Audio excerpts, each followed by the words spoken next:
Now we are live, everybody. Welcome to this week's episode of Late Night Craft Talk. Okay, and now it's going. And the clock is ticking. Okay, guys. Hey, if you could share stuff, that'd be awesome. Yep. We love Can you tell me if we're live on Elk Rack yet? Hold on. I just saw a notification on my watch. Gotcha, because I'm limited to a cell phone. Okay. So if everybody's watching this week's episode, we're going to feature a representative from Break the Silence Against Domestic Violence tonight. A great interview, which is, if you watch the show, you know right now I'm actually on a charity paddle down the entire lower Colorado River. It's a 28-day trip, and I'm paddling for Break the Silence Against Domestic Violence. We're talking to one of their representatives tonight, and it is amazing. Yeah, guys. Hey, so if you could do me a favor, if you could share this live feed onto your areas that you like to share. I need to send this link to Midori. Let's see here. Oh my goodness. Oh, guys. No kidding. So let us know who's watching, where are you from? Yes, if you could. Matter of fact, we have a third awesome host tonight. Dave, say hi. Hey, hi. Yay. We have Dave Uchansky with us tonight, everybody. That's awesome. Yay, so excited. It's so fun to be here. Okay, cool. Oh, so, Dave, we love it when you're on, man. You bring so much to the show. Thank you. We would love it if you guys could. We have a really great show. We want to share it with you.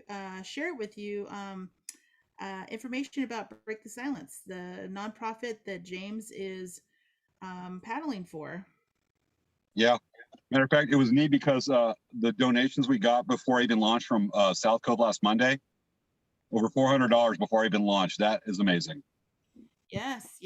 So we're just really, that's really cool, James. And he's all by himself. He's literally like naked and afraid on the lake or the. Well, I'm not afraid, but wary. But the naked part, you got to change clothes. Yeah, this is true.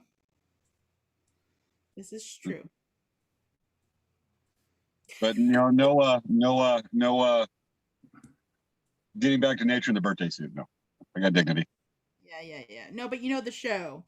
So they basically are in the middle of nowhere, and they have to figure out how to survive. So you're pretty much in the middle of nowhere trying to survive. Well, this isn't Naked and Afraid like on Discovery Channel or something like that. But I've been solo since Monday. I arrived in Hoover. The first pair of people I've talked to face to face has been today. That's why you wanted to join us. Oh, we love, and I love it that Dave's on the show. Dave, thank you for the drone delivery pizza. Did you mind the anchovies? I don't care. I'm not picky. I've been eating dehydrated food since Monday, and I'm doing it for another week. I'm like Mojave. Oh my God, dude! Dehydrated food? I do my own dehydrating. Yeah. Oh, what do you dehydrate? Beef, chicken, veggies. I do a lot of couscous, quinoa. It's actually healthier on the river than I do at home. Though tonight when I reached Boulder City, finished Lake Mead, I went out to this place called Dickens, which is a burger joint that's got like this it looks like a speakeasy. And I had this ordered this thing called the Dickens, and I was like, oh, look at that. It's roast beef on top of a hamburger bun, quarter pounder. I am no longer desiring a hamburger. Oh, wow. Oh, it was an amazing burger. And I went, and I don't have to boil it in water to eat it first. Yes, this is the thing. But pretty much, look who we're paddling for. Okay, 5.5 minutes, folks. Almost time. Oh my goodness, guys. This is going to be a great show. It's not normally one of our kind of really silly shows. We have a really great story and great information to tell you about. It's going to be a really great show, guys. And I hope that if it helps someone that needs help, that doesn't know how to reach out, it's going to be something that can help them out. Absolutely. And the thing is I mean, we've got a serious subject matter tonight, but the thing to remember is when you watch the show tonight, there's a lot of inspiration. Yes. And that's the key. That is true, guys. Do we have Maya watching yet? I don't know. Let me see. I'm trying to share all this stuff. Maya, you better sound off. We got to hear from you, and Wendy, and Carol Ann, Vivian. Come on, y'all. Mr. Herzeberg Galagos, you got to sound off. Let us know you're there. If not, I'll cry. You're gonna cry, James? You want to cry? Can you cry on cue? Yeah. Shall we try? You can try. Okay. Give me what's my cue word? Cry. Where's Maya? Am I convincing? Is she okay? That was really good. It was very convincing. Was it an Academy Award winning? Maybe Emmy, not Academy. Like a little Emmy or a big Emmy? Daytime Emmy. I'm gonna beat out the Young and the Restless. That's not bad, dude. I mean, seriously, there's worse ways to earn a living than being on a soap opera. Well, it's hosting a daytime talk show. show. Yeah. You know, Lorenzo Lamas got to start, and then he did that TV show Renegade back in the 90s and made, bikes popular. You know, I just want to say that if you actually are on a daytime show, you could write off any kind of plastic surgery. It's for your job. All those people. Wow, where do I go with that? I'm serious. All of them have plastic surgery. You guys remember when David? You remember when David Letterman he started off in daytime? Oh no! I forgot about that. He started off in daytime, and he was too weird. So then he got the late show after Carson, and that's where it started. But it wasn't a good show, but daytime used to be really kind of interesting. I did not know they did that. I loved his show when he was after Carson and after Leno for a while. That man did some goofy stuff. I love the stupid human tricks, stupid pet tricks, the Velcro suit. Yeah. Catapult. So maybe we should do that. Yeah, we should jump on a trampoline during the show. Yes. That'd be cool to have stupid pet tricks. What? Stupid pet tricks? No. Yeah, my tortoise doesn't play fetch too well. Is it stupid human tricks? I think no. Was it stupid pet tricks? It was stupid human tricks. He had both. The thing is, it's been done. We have to find a new twist. Stupid human tricks. I like that better. So we do stupid Survey and James tricks. Yeah, that's true. Like howling a river for 500 miles. Anyway. Hey, that's self-imposed, man.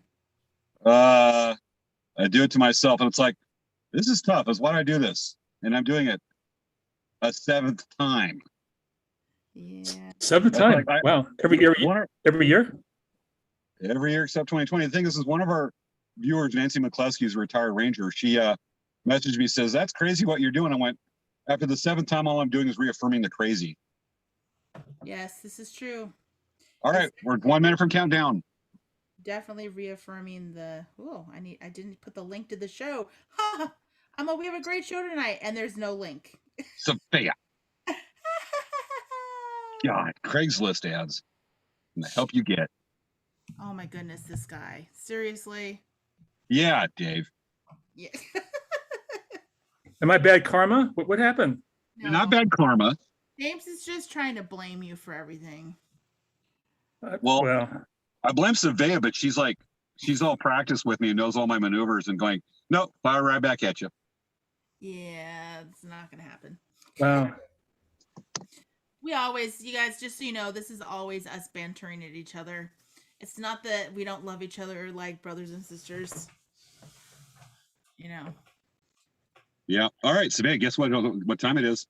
Oh, it's almost time. We got to count down to the countdown. Yes. Here we go, everybody. Get ready to count down with us. 12. And 10, 9, 9, 8, 7, 6, 5, 4, 3. 2, I'm so excited. 1. Woohoo! Okay, click. No. Opening credits. No, I don't want to wait another 10 minutes. Yeah, you gotta wait another 10 minutes. I can't see. I want to do it now, now, now, now, now. Okay, here. So gonna go. Here we go. It's time for Late Night Craft Talk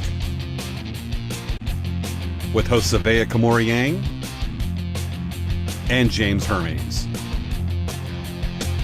Let's get the fun started. It's time to start the show.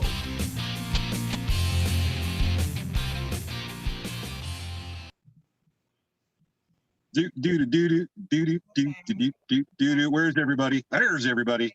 Okay, Dave, come on. So, everyone, this is Dave. He is our guest co-host tonight. Hey. We have a chance to put him onto the credits, but of course, he's an awesome guest host, and I wanted to acknowledge it really quick that he's an awesome guest, and we keep inviting him back because we like him, and we know you like him. So yeah, my apologies, Dave. I absolutely ran out of time to finish the credits for the show and everything before I had to leave for the trip I'm on. I'm fine with that. Otherwise, we would have you on there. My apologies on that, totally. But I ran out of time. It happens. You're doing a very important thing right now, so yes. I can be but we all are tonight, man. So usually, for those of you who have never watched our show before, what we do is we do the show on a weekly basis every Friday at 10 p.m. Pacific Standard Time. And we do this to inspire you, to make you laugh sometimes, make you learn something sometimes. We do this out of the goodness of our hearts, and we always try to make sure that we update everyone on our businesses as well. So if you could do me a favor, if you haven't already, please like and subscribe to Dancing Bear Indian Trader and Elk Rack Trader and Dave Uchansky's production group movie called... The newest one is called The House in the Middle of Nowhere. House in the Middle of Nowhere. I can't wait. When's it coming out? We're going to film it. We're still in the. That's right. We're still in pre-production. October of next year is what we're shooting for. Oh. So guys, just Dave, Awesome. He's our Hollywood connection. He's really famous actor. Oh, real famous, yeah. Real famous. I need you to be my publicity agent. Yes, exactly. Of course, if you want, I can always help you out with that. So, anyway, make sure to like and subscribe to all of our pages and our YouTube pages, and I will get a link for Dave of some sort, and we will put it in the information on the video in the future. So, hey, James, how was your week been? Long, wet, solo, and living out of a kayak for a week. For the Elk Rack endorsement, let's just say that Elk Rack, it's on pause right now during the expedition. We're giving back, and we're trying to give back in major ways. And this is one of them, is what's called the Bow South Expedition. That actually this year it's put on, it's expedition supporters, of course, Elk Rack Traders, because sacrificing business for it, but the customers love it, support it, donate. It also being expedition supporters, Dancing Bear Indian Trader, as well as I got to give a shout out to Desert Adventures out of Boulder City, Nevada, which we're at right now. They're doing some shuttling services for me to take me down to Hoover Dam tomorrow morning to launch. I've been on Lake Mead for the last 5 days. Solo. Finished it this afternoon.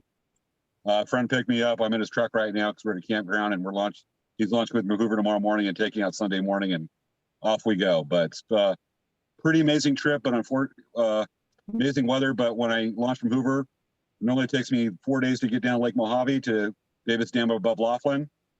The wind is supposed to be blasting, which means rolling waves, short days, and wait it out. And I may be down on Lake Mojave for next 7 or 8 days solo. Okay. I will be talking to myself quite a bit. Yes. I will have imaginary friends by Thursday. You always do talk to yourself all the time. What do you talk? I talk to the kayak quite a bit. A normal thing for you. Yes, I will be wondering why Castaway with Tom Hanks. Do you have a my Wilson is my GoPro. Your GoPro. You call your okay? That's no. It metaphorically, because I know a lot of travelers that do solo expeditions and whatnot. And I say, "What's your Wilson?" They go, this or that. Mine's my GoPro. I talk to the GoPro quite a bit. That's very techie. Very, very. It helps. Then I can document the crazy. But, paddling the river and doing this is for a great cause, because the people who have the hard job is the charity we're paddling for, and one of our tonight's guests. Awesome. Yep. So Dave, how's your week been? Week is really busy. We're actually in pre-production for our film, the aforementioned, in the middle, the house in the middle of nowhere. We're having to shoot this during COVID, which is pretty difficult because they have so much COVID protocol. Typically, when you shoot a movie, everybody shows up and you shoot it. With COVID protocol, you've got to, even though you're vaccinated, you got to get tested for the COVID virus every other day. And that's just, if you're shooting a big film or television series, got a big budget, it's one thing. But if you're having, where our budget's like, 200,000, that takes a lot. So we're trying to maneuver, figure out how to keep everybody safe, but also still make the movie. Mm-hmm. Great. And this is a movie this is kind of a horror movie kind of thing. Kind of a horror movie. It's and probably everybody's safe. Isn't it like just? Yeah. It's just the irony of it. It's a funny irony, but still, yeah. It's a third horror film. We'd start off with the Legend of Fall Creek Valley, and then Black Pumpkin, and this is kind of something entirely different. It's going to be kind of a really dark humor, not dark humor. It's going to be a really dark horror movie, and not a lot of humor at all. So it's going to be pretty scary. Probably the scariest one we've done. Yeah. Okay. Ever, or you've done? Ever, yeah, ever in the history of cinema. We're gonna dripping with anticipation. Super scary. Okay, I did it. I love it. I got to show that Maya sent us, one of our viewers sent us a picture of her when she received her copy of Black Pumpkin. Nice. So it's pretty cool. Yes, Congratulations, Maya. People are really excited about watching it. So this week at Dancing Bear, what we have been doing is we've been working on really building up our social media presence. So we are posting every day. We're posting interesting questions on our Dancing Bear Indian Trader group, and I renamed it Dancing Bear Indian Trader Friends. So basically, I'm trying to build like a community where we can talk about beading and talk about what we're working on, and just kind of get everyone talking and having fun talking with each other. And we've been working on we had our social media contest. We did a drawing for that. So we're doing all kinds of fun stuff. And it's exciting, and we're gearing up for Christmas.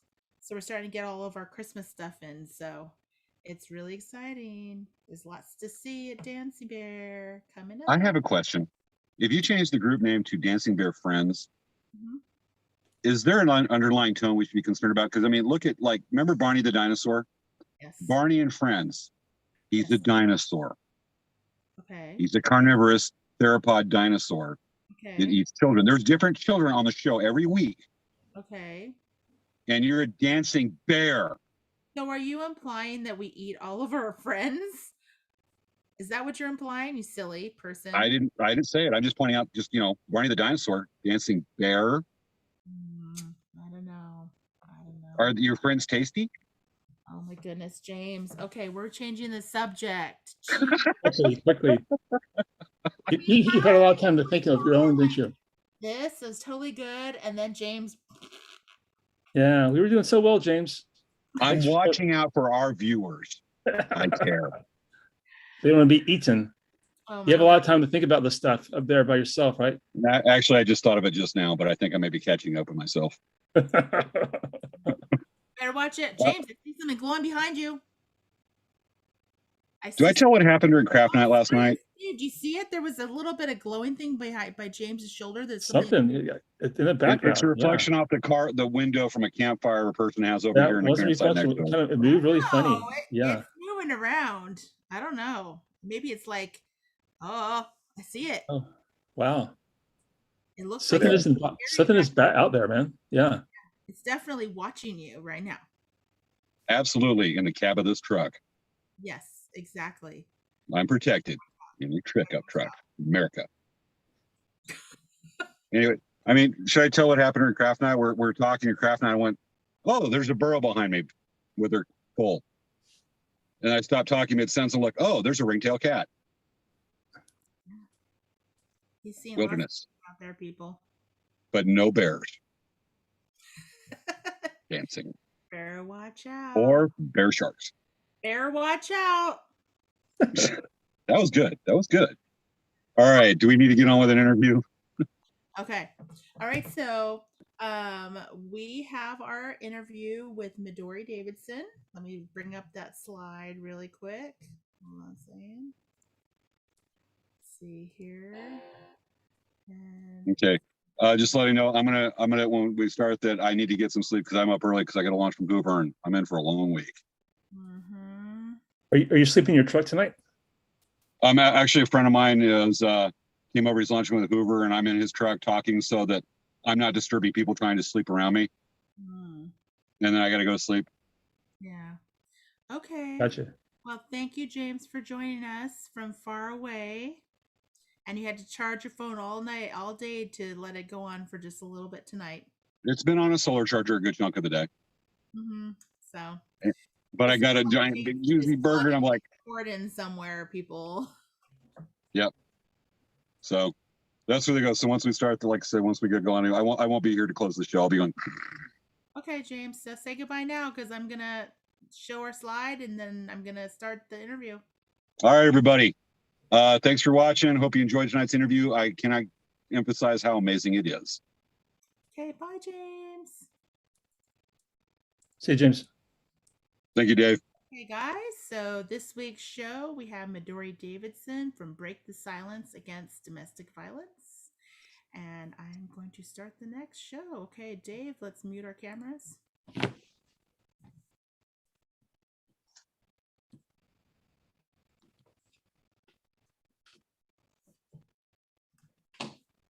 On tonight's show, welcome from Break the Silence Against Domestic Violence, Midori Davidson. Midori, welcome to the show.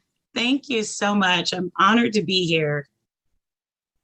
So tell us, Midori, about the Break the Silence nonprofit. So Break the Silence actually began back in 2011. A young woman decided that she was going to tell her story about her day in court and not only facing her abuser, but share the process of what it was like to go through the channels to get a restraining order and how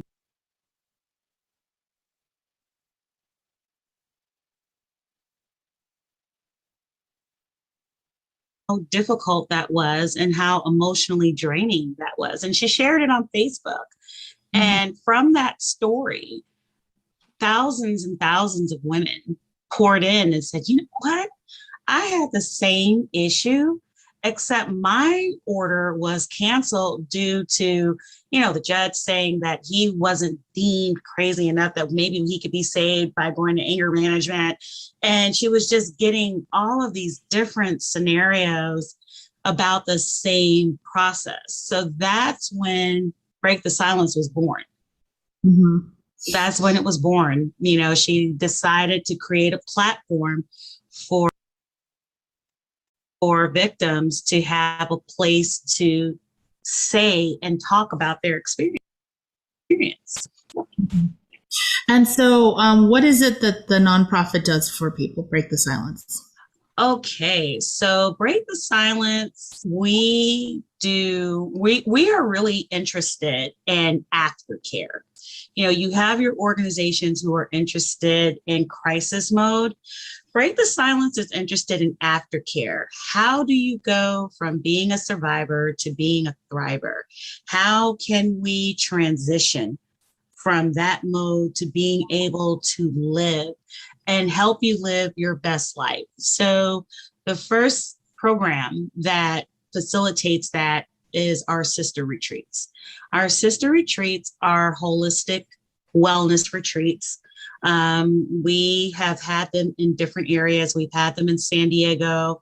We've had them in Colorado Springs. The most recent is Corpus Christi, Texas. That's where we had it last year. And beautiful area by the beach where we provided We provided through some really wonderful scouting of beach house, private area, where we were able to do yoga classes, art therapy, journaling, and storytelling, if you will, through creative art. And as well as being able to give to them massage therapy and just love on them, really. That took place for 5 days. And it was, and every time we do these retreats, we get the most amazing responses of how they, it opened their eyes, because when I look at myself and when I went to one of those sister retreats, I honestly didn't know how much weight I carried.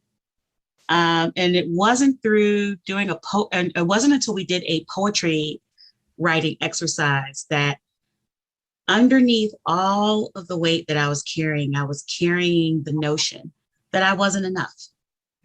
Something that simple could be that heavy of a burden. And so these are the kinds of discoveries that we help our sisters make. And we do it in a very safe and loving space. And we provide meals for them, and we just love and spoil them, and we cherish the time, because these women came out of life-threatening situations. Like the young woman that immediately comes to mind is the one that I just looked at her scars and said, you know what? I just need to rub on you. You're a miracle. You are a walking miracle. And just by saying that to her alone, we laughed and we both cried, because I'm like, girl, let me get some of your chutzpah. I think it's probably fair to say that, I have had the chance to paddle, as a lot of our viewers know. I'm out on the Colorado River right now. I'm getting ready to launch from Hoover Dam as this interview is going to be airing. But working with Break the Silence, it's so encompassing that some of our viewers, and I'm going to say it, that some of our viewers are probably going, well, men are abused and hit too. And I want to kind of point that out, is that you talk about the sisterhood retreats. There's also male retreats that Break the Silence also puts on. There's LGBTQ retreats that Break the Silence puts on. They're addressing it's not just for women, it's for all domestic violence victims. And that's just so admirable. Oh, yes, absolutely. And one of the things that was amazing about Break the Silence, when I first came in as a volunteer back in 2016, we had developed this grassroots ambassador program that encompassed everything that James was talking about, because we were meeting men who were having a hard time going through child custody cases. They were having a hard time with getting their joint custody or full custody because of the misinterpretation of abuse, the mishandling, the mislabeling. And it was an eye-opener and somewhat personal to me as well, because when my father went through that, as a child, I experienced watching that turmoil between my parents. And I remember the rocky divorce case. And I remember, the state of Massachusetts not giving my father full custody because he was a man. Massachusetts is a very Catholic state. So they granted my mother full custody based on the fact that she was a woman, and they felt that I deserved to be there. Why aren't we looking as men as being capable of raising their children and being just as good of a parent? So through these discussions, these ambassador programs just kind of took nature of its own, and it was amazing. I mean, we still have men who come back to us and say, hey, we're ready to do this again, That's really nice to hear that it's not just women, it's everyone. Yes. Yeah. I definitely want to, in a few minutes, I'd like to delve more into the mentality of the victims before they reach out for help. Because it's going to be different for each gender, each orientation, whatever. Yes, absolutely. With that, but right now, I think you kind of touched on your past a little bit, and I think it's probably fair to say that you are a member of the board of directors, correct, for Break the Silence? Yes, I am. I'm the board treasurer. And you're a survivor. Yes, I am. 16-year survivor. Wow. Yes. My ex-fiance was a minister, very charismatic minister who took Bible thumping to a whole new level. And I didn't realize until as I got further into the relationship that he also suffered from bipolar disorder. So to say that, and the irony is, we bring God into the mix. Yeah, thank God I'm alive, because there was many a night when I thought I wasn't going to make it. From being strangled, from being held up at gunpoint, knife point, his foot on my rib cage, being punched through my living room wall because I asked where my bank card was, So there was a lot of dynamics with mental illness, financial abuse, manipulation, physical abuse, night terror, you name it, I can claim it. And it was through that chaos that I had to get savvy and start planning my escape. So I began hiding money in the weirdest of places. So conditioner bottles, laundry detergent boxes, raggedy socks, anything or any place where he wouldn't look. I was hiding money so I can get out of there. I'm an Okie. Did you do a mayonnaise jar in the backyard buried? I did. All right. I did.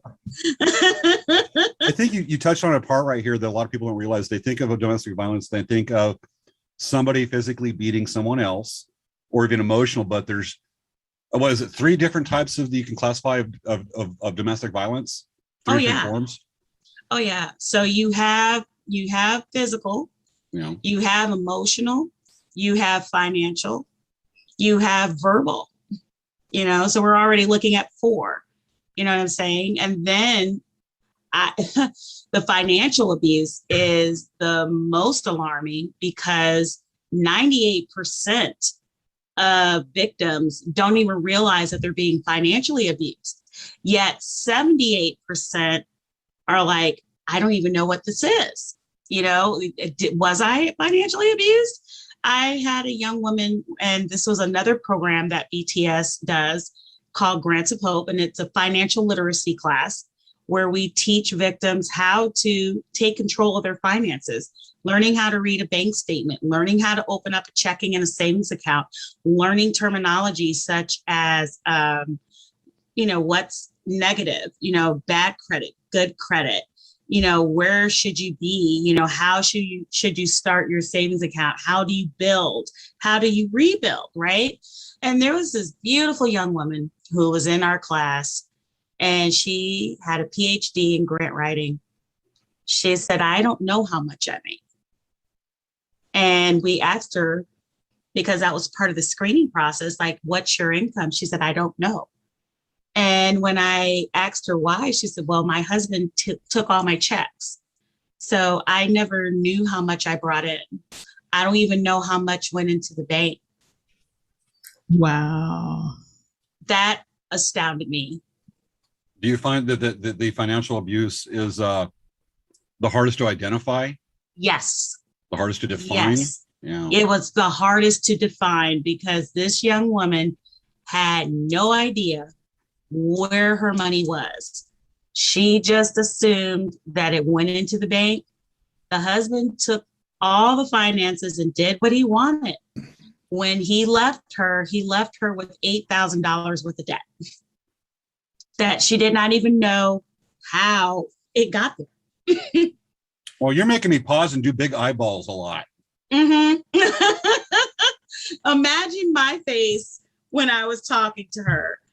I was like, holy moly, that's a lot of debt. And you're in the same household as he, and you have no idea what's going on with your money. Can you tell us a story about you putting money in raggedy socks and mayonnaise jars in the backyard, like James said? How did you get from that to how'd you get? How can you tell us a story how you got out to your situation? So after ascertaining enough money, I was able to save $95 to $100. And it was in the middle of the night. I just grabbed whatever I could grab and I threw it in my car. And by this time I had no cell phone because he took my cell phone and snapped it in half. So I had no way of calling anyone. I You had had $100 no bucks. You had $100 and a $100 broken cell phone. and a broken Wow. cell phone. And I threw everything in my car and I drove straight. I got on 77 North. I drove straight to Michigan. And along the way, I just said, oh, please let grandma be home. So I pull up in my grandmother's driveway and she was 95 years old at the time. And when she saw me and I looked disheveled, my hair was sticking straight up, she was like, get in here. Get in here. And I said, thank God you were home, Granny, because I had no way of calling you. And she was like, why didn't you have a way of calling her? So I hold up my cell phone. I said, this is why. She was like, come inside. Come inside. And that was a 12.5-hour drive. But my adrenaline was so high and my nerves were so shaken. I said, I just got to get there. You had some place to go to. What happened after you in grandma's house for a couple of days? What was your next week like, next month like? Oh, wow. So my next month or so, it was bizarre because somehow he figured out that I escaped there. I think he went through some papers that I didn't get a chance to grab. And he found my family's information in Michigan because he knew I had siblings there. He knew my father was there, things like that. So he found a way to go to Michigan and he stalked me. So where I was working, I was selling cell phones at the time. He just pops up. And at first I thought I was seeing things. I'm like, wait, no, you got to be kidding me, right? And one day he came into the store and my store manager saw the look on my face and she walked by me. She was like, I'll call the police. And I said, do that. And while she was in the back calling 911, he figured it out and he left again. So Christmas Eve, he shows up at my grandmother's house. I guess he had been following me around and he figured out where my grandmother lived because where my grandmother lived was in the middle of nowhere. You had to follow somebody to figure out how to get to her house. And he shows up, he tries to apologize and make all these grandiose statements about, oh, I've changed, I've gotten back into studying the word and I've cleaned myself. I want to go back to preaching, blah, blah, blah. I need you to come back home to Charlotte with me. And my uncles are looking at him like, he's full of it.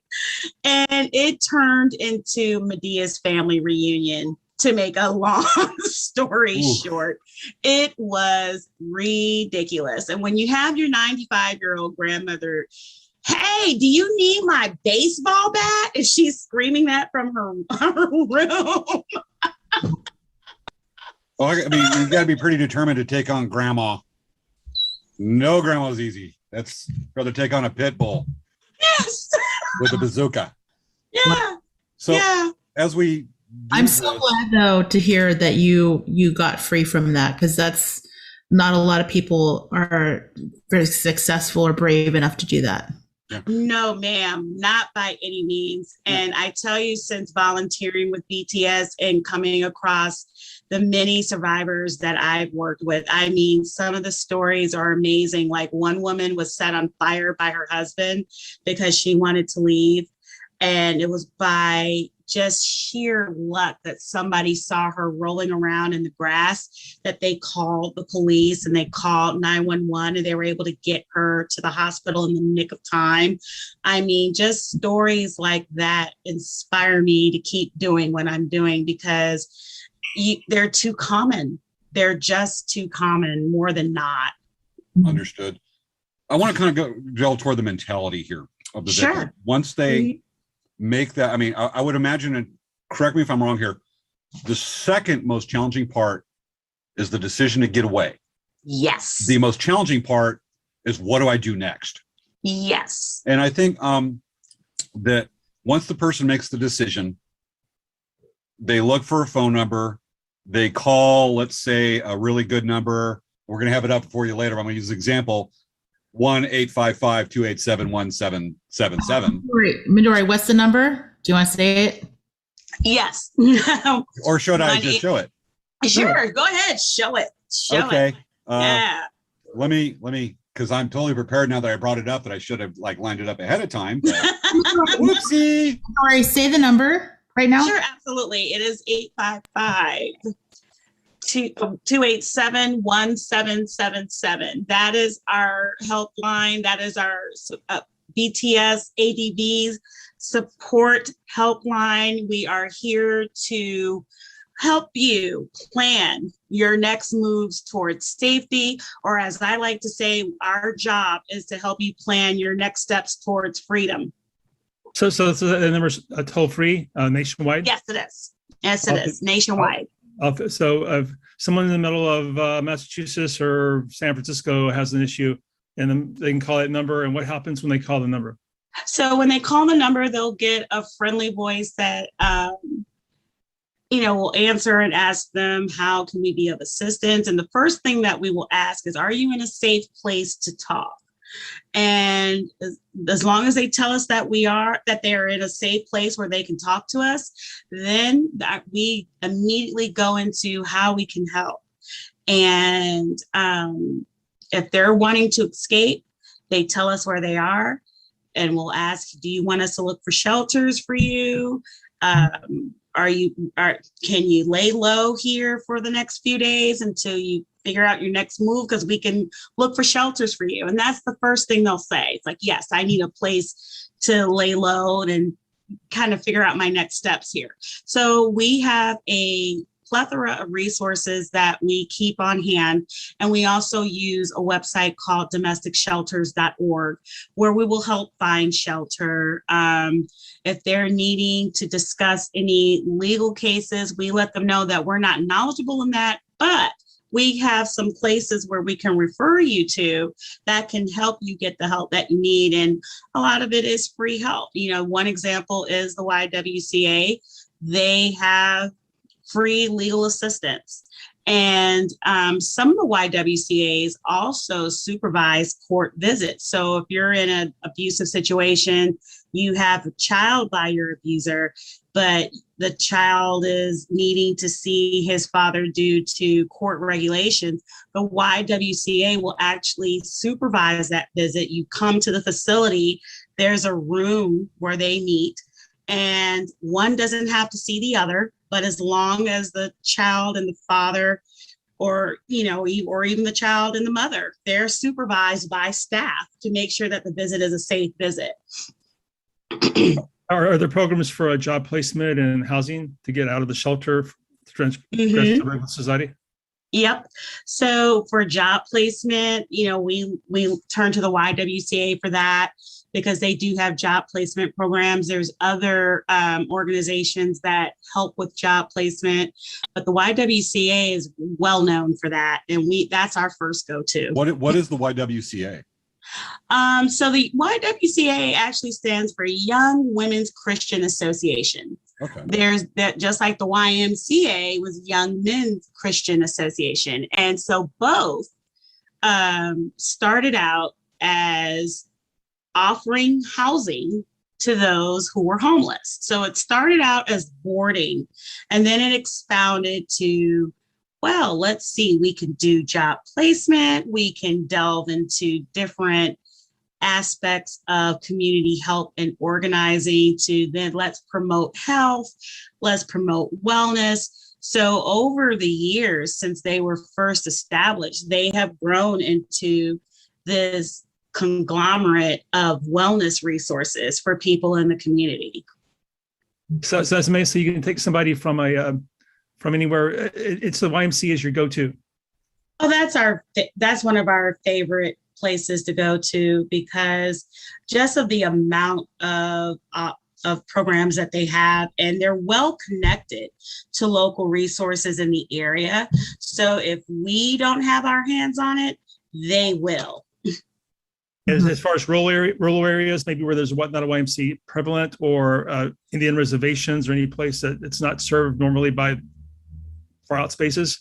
So in areas do like that? that's where we do our research and we dig a little deeper to find out those connections. And we don't get a whole lot of calls, believe it or not, from those who are in the reservation, but we have our list ready so that we can dig for those who do call. Because one thing that we believe in is that we're not going to turn down and say, no, we can't help you. We're going to walk this through. Yeah, that's really awesome.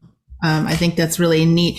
A lot of people have no idea that this kind of service or this kind of help is out there. So Absolutely. Or the attention to detail for the survivors.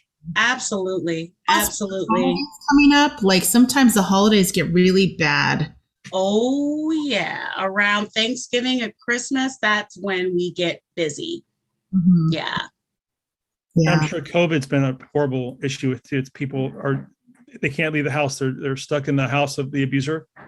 Yes. And that has been quite a challenge because you can't leave the house. You can't call. You can't talk to somebody unless either he leaves or you're able to go into a separate room and make a phone call, if you even have the ability to do that. If you don't have the ability to do that, then that's where our Facebook page comes in handy, because they'll go on Facebook and start sharing what's going on our Facebook page, or they'll use Facebook Messenger and say, hey, I'm not exactly in a safe place to talk, but can I have your helpline number so that when I am safe, can I call? So I'm just grateful that they're able to see us on social media and make the connection with us that way. How do we find you on Facebook? Wait, what'd you say, Dave? How do we find you on Facebook? Oh, yes. So let me pull up our handy dandy Facebook page here. So we have a couple of Facebook pages. Our first Facebook page, and I'm going to pull that puppy up here. Just so you guys know, we're going to put these links in our information about the event, about the nonprofit. We'll put all of the contact information in there. So, okay. So our Facebook page is simply Break the Silence Against Domestic Violence, and big, huge purple letters with a heart with the symbol of infinity in the middle. And then we have another page called Break the Silence Against Domestic Violence Angel Families. Our Angel Family Network is crucial to our organization because these are the families who are honoring their loved ones whom they lost to domestic violence. So we started this around 2012. One of the ladies who came on to volunteer with us, she is now our board president. Her name is Tara Woodley. She lost her daughter as a result of murder. And her daughter was murdered by her fiance, and her daughter was pregnant at the time. So she also lost a child. So out of her story came families. A lot of families came forth to us and said, oh, we would love to take part in this virtual or this angel family run. So it started out as a run in San Antonio, Texas, and it turned into a whole family network. So now we have a page where families come on, they share pictures of their lost or loved ones that they've lost, and they share testimony. And it's so inspiring because, again, you are not alone, and you're learning how common this really is. Even when I shared my mother's story and how it's a cold case, just the fact that women came on and said, I want to share your mother's story on my page. I hope you don't mind. I feel connected. And Midori, that was an honor. Midori, if I may, can I go show you, would this be appropriate for me to go and do a screen share to show the page that you're talking about on Facebook? Sure, absolutely. Okay. Go ahead. Okay, let me go do a little share. It may not be the angel one, but it's popping up now. Yeah, And that is it. on the 2 pages. Okay. Yes, it is. And let me get rid of this shouldn't be over here because that's the Zoom controls. Oh. I'm showing on a second screen where you usually have the Zoom controls. Whoopsie. No worries. Technical errors. I'm gonna leave that. I'm gonna leave that in. I'm not gonna edit that part out. James, Love it. Yes. put your hand up really quick. Put your hand up and take your other hand and go. Oh, so bad. Lesson learned. I love it. So this is the page that you're talking about, and let me go That's scroll it. down a little bit for you and take it from there. Absolutely. Oh, yes. Yes. And that's what we like to do on this page. We like to educate and share awareness. And even one of the most amazing testimonies about this page was that a young woman from Australia was able to come on and share her story with us on Facebook. And she shared with us that they have gag laws there. So if she were to publicly share that she's being abused in Australia, she would go to jail because of the gag laws. And I hadn't heard anything about gag laws since the 18th century in this country. So I did some research and she was absolutely right. Even when their news correspondence talks about a local crime, they don't show a picture of the person who committed the crime. Well, it's Australia. They're following, they're closely related to the UK. Their judges wear white powdered wigs and yes, pantaloons and go like this, going howdy howdy.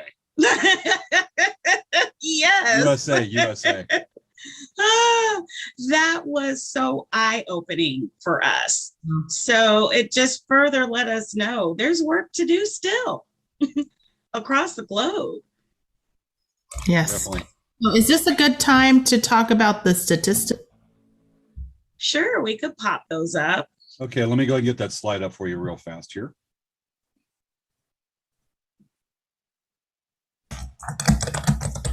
So here's the slide with the statistics.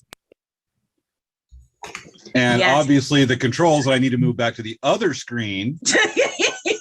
Let's just move that back over the other screen. I love it. Now we can read it.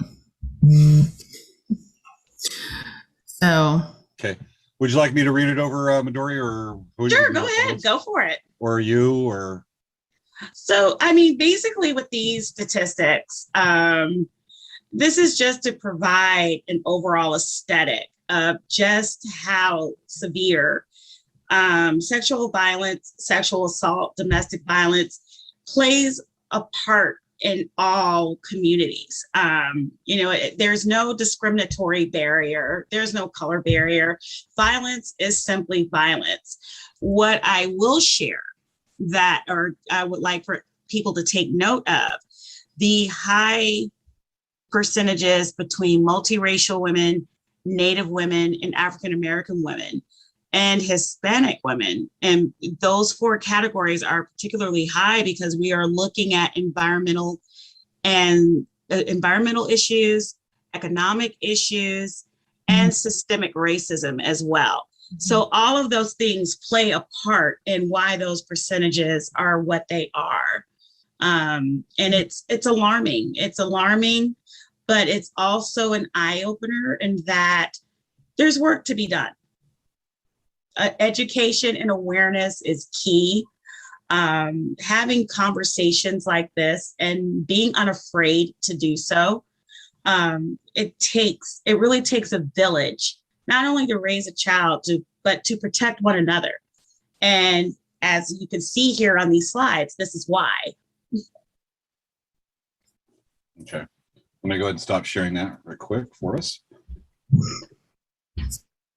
Hopefully our audience is beginning to understand why I paddle for Break the Silence every year on that, which is the services they offer and the heart that they have. Mm-hmm. And they can see that. And one time I was asked by when I was being interviewed for a newsletter for Break the Silence, they said, what, I'm trying to remember the question exactly, but it was something along the lines of, that's really great that you're admirable that you paddle, you go out and you're out, out in the cold and paddling this river in storms and everything for a month. And I said, that's nice, but I've got the easy part. It's the volunteers of Break the Silence that have the hard part. They're the day in, day out, hearing the grind. If they're Survivor, hearing somebody else coming over and looking in the mirror every time and not getting, what's the right word here? Where you're getting too used to, what's the right word I'm looking for here? Immune. Numb. Yes. Numb. And they have the hard job. If I can raise some money to help them out, they're the troopers. They're the soldiers on this. Oh, they really are. Speaking as a volunteer currently, as well as a foot soldier, our volunteers are absolutely amazing. There would be no BTS without our volunteers. Everything from going to Kohl's department stores, setting up a table, to hand out resources about BTS and just have the conversation of domestic violence with passersby, and getting the kind of attention that they're getting that way, from our helpline volunteers to our social media volunteers who are constantly putting up the videos and the graphics and hosting the conversations, our blog writers who are sharing every little detail about survivor stories, about even how to date after being in such a situation. How do you even come to what normal is? You have to redefine that, right? Because it's subjective. So our survivor stories, our bloggers, they tackle that head on, and they're amazing. We would not be who we are if it were not for them. And I say that every day.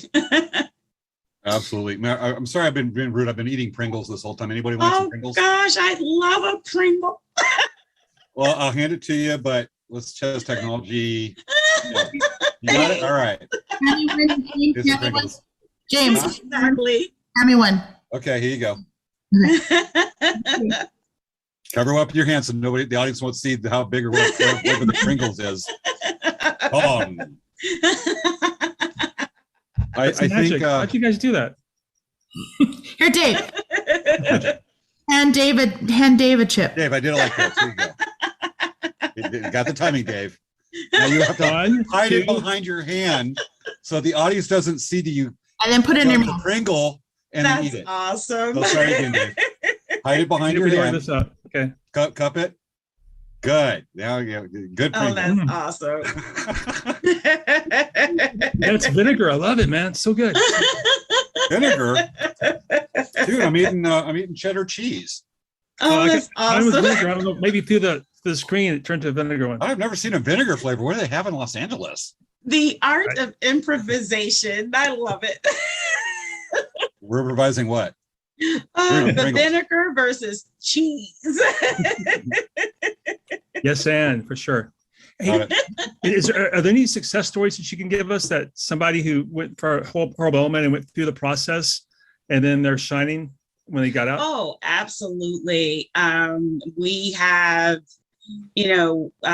most recent, we had our sister retreat in Corpus Christi, and one of our ladies, she came there 5 months pregnant, and she was still trying to unearth what happened with her previous marriage, and, very unsure about what the future is going to look like for her and her child. And she's in law enforcement now. She had her baby, happily married, and she's out in the community helping women and families who went through this sort of thing. She's in Arizona, and just kudos to her because, being in law enforcement and having the guts just to go in and face it head on. She is definitely one of my muses.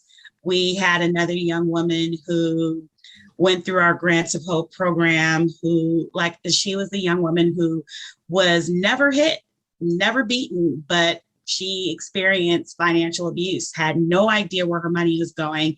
She is now at Ohio State working as a grant writer. She's running the grant department, and her son is in college. Her daughter is getting ready to go to college. And oh gosh, we just jumped for joy for her, because that was one of the women that she was one of the ones that we were like, holy moly, what in the world?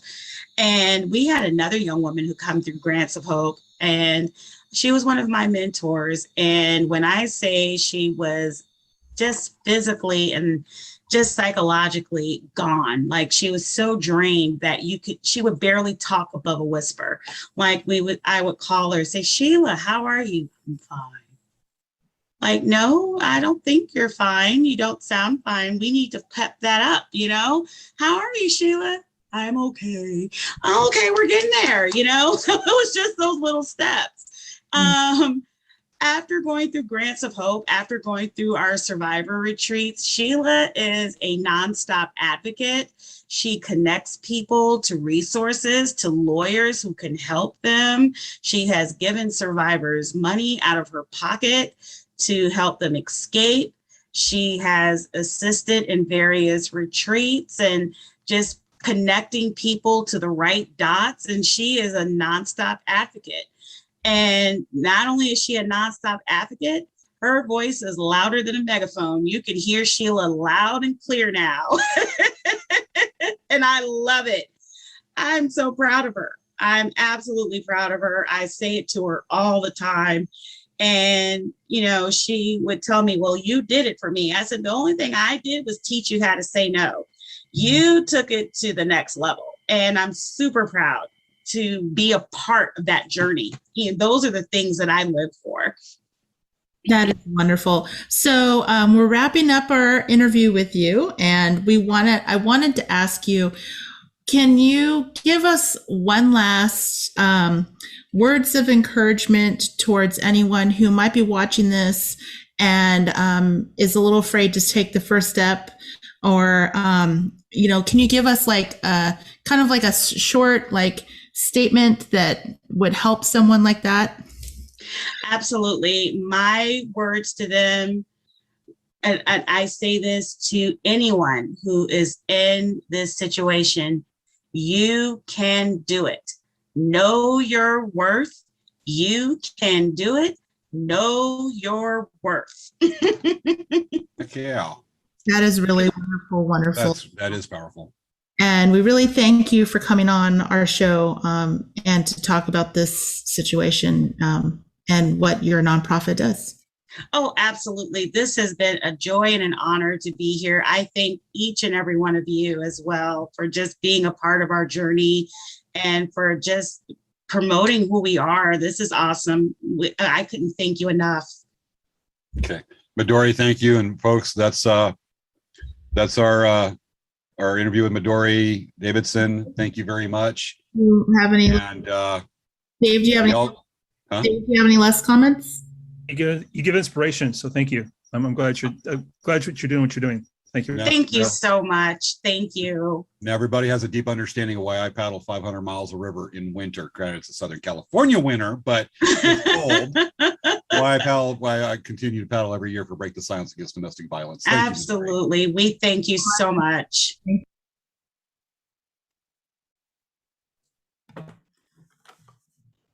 Hello, everyone. Wow.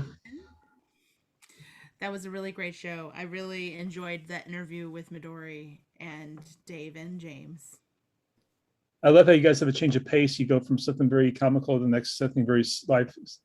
Hopefully, this will help some people because it's very important. And I'm glad you guys got the word out about that.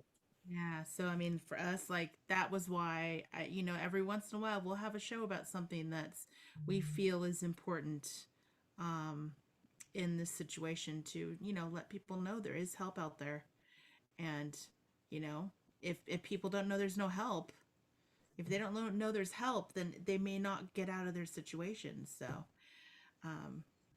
if you know anyone that could benefit from any of the information today, let me prep the next slide I have. Basically, welcome. hold on a second. Okay, hold on. I have the slide up that's going to go up again really quick here. You got the slide? You promise? Great. I just created a quick slide. You do the slides better than James, actually. Of course I do. Of course. So here's the name of the nonprofit, Break the Silence. It's actually against domestic violence, ADV, but there's their hotline number and that's their website. I will be putting their Facebook pages links in the description of this video. So you can contact them or you can give the information to one of your friends if they need it. So yeah, it's been a great, I think it's been a great show. And I'm so happy that Dave came on so he can be my buddy on the show. While James abandoned you for the river, but thank you for inviting me. I really enjoyed it. It's a really good show because you guys tackle it. It's so, I mean, every topic is that going to be interesting, but everything's pretty interesting. Everything's captivating. You guys reach out, and sometimes it's zany stuff, sometimes it's serious, and you go all between. So, thank you. How do you guys? I know you came with this idea because of James and his involvement, which is great. But how do we come up with ideas? Sometimes we think about, well, when we have our different meetings, we'll kind of brainstorm and okay, well, we have this many shows and what things do you think might be interesting for our audience? And James will say, hey, I really want to do a STEM episode and talk about astronomy. And I'll say, you know what? That's cool. Let's do it. You know, so many times that's how we get these shows, these ideas. Like at the beginning of this year, we ended up having a COVID special and talked about COVID and had right. I remember I watched that. Yeah, super. With Dr. Cadle. And the thing is, it's just like, you know, with the circles of people that we know, we're like, what can we bring to the show that might be interesting for our viewers? And speaking of our next week's show, we have a show next week. Really? Yes, wow. Yes, we do. We have a show. What's the show next week? Entire time that James is gone. We have one of our guests next week. I prepared the slide. Drum roll. Who is it? Yes, is Shima of Navajo Land, and basically they are a soap company that they make on the reservation in Arizona. It's pretty cool. A lot they of make the soap? Yeah, they hand make soaps. They make natural soaps, and they're with essential oils, natural materials, really good stuff. We sell it in our store. We've been selling it in our store for almost 2 years now, and it's really great. It supports the community, so they hire the elders and the youth to help them make the soaps, and then they use it to fundraise so it pays the local residents, and it also teaches them how to make products, and also, you know, keeps them busy, and then it also helps support a church. So it's just like a really great company. It's a really great business. And we have some holidays coming up, which I'm sure people need some gifts for. So what? Yeah. So we are very excited, and thank you so much to our viewers. We always like seeing the comments. I don't know if Dave had a chance to see them, but we have a whole bunch of comments on Facebook.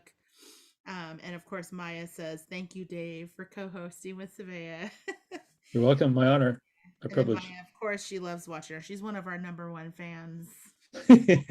That could be a good thing unless you're misery. So Yes, this is true. But Maya, we don't think you're like misery. Annie Wilkes. Yeah. All right, guys. So we're going to say goodbye. And Dave, would you like to dance with me? Absolutely. Okay. All right. So let me get the screen up. It's going to show the other screen for a second, and then I'm going to click to the next one. Okay, let's go. Don't forget to fall back this weekend. Oh, yeah. An hour back on Sunday. Yuck. I know. I hate this.